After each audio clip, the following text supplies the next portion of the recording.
Of all the people that are in any way associated with the Democratic Party, only one, and he happens to be an independent, actually understands what the party needs to do in order to move forward and make progress in the next midterm elections and beyond that. And that person, as usual, is Bernie Sanders. This past week, Bernie Sanders came out and he said that the Democratic Party absolutely has to adopt a new strategy because the strategy of the past, the strategy of 2016, clearly isn't working for them. Bernie Sanders essentially is telling the Democratic Party, you have to wake up, you have to face reality, and you have to come up with a new plan.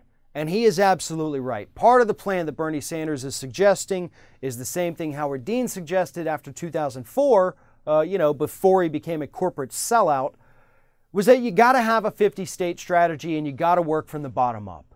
You have to have grassroots. You have to get rid of the corporate money. All of the common sense things that the Democratic Party actually used to stand for at one point. Granted, that was probably 70 or 80 years ago, but they still believed in it, and it helped them to not only fix America, but to create, at the time, the strongest political party this country's ever seen. Bernie Sanders understands that. The people at the DNC right now don't. And that's where the disconnect is. Bernie Sanders is an independent senator from the state of Vermont. He is not in charge of the DNC. He really doesn't have any sway over the DNC right now. And until we get a new president there, president in the DNC, which will hopefully be Keith Ellison, even though they're doing a good job of trying to keep him out, we're not going to see these changes that have to be made. Because Bernie Sanders is out there right now telling us what all of the honest progressives have been saying about the DNC for the last few years. We're on a path that doesn't work. We're putting up the same failed corporate candidates that we tried last time. And then we act shocked when the public rejects them again.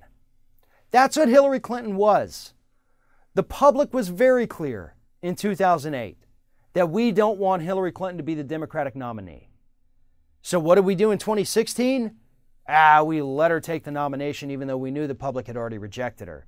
And she loses to somebody whose favorability ratings were actually lower than hers, meaning more people in this country hated him, yet he still wins the presidency because of the Electoral College. Come on. We can do better than that.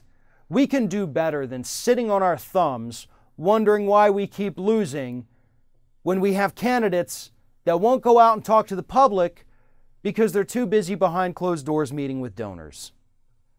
The problem lies within the DNC power structure itself. And until we get that structure out of place and replace it with something that actually works, something that's accountable to the people of the United States, we're going to continue losing elections.